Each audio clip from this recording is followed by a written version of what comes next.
नमस्कार, मी doctor Shrikant Palkar, brain and spine surgeon. आज आपण रेडिक्युलोपॅथी या विषयावर बोलणार आहोत. रेडिक्युलोपॅथी ही मानेतल्या किंवा कमरेतल्या नसा दबल्यामुळे होत असते.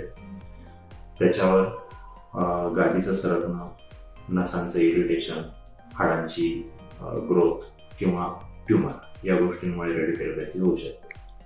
मानेच्या मणक्यांमध्ये प्रॉब्लेम झाला तर त्याचं दुखणं हातामध्ये जाऊ शकतं आणि कमरेच्या नसा दबल्या गेल्या तर त्याचं दुखणं पायामध्ये जाऊ शकतं. नसा दबल्यामुळे पायात, हाताला मुंग्या येणं, जड पडणं, दुखणं या पद्धतीचे त्रास होत असतात. याच्यावर योग्य तो सल्ला घेऊन त्याची मेडिसिनवर ट्रीटमेंट करता येते.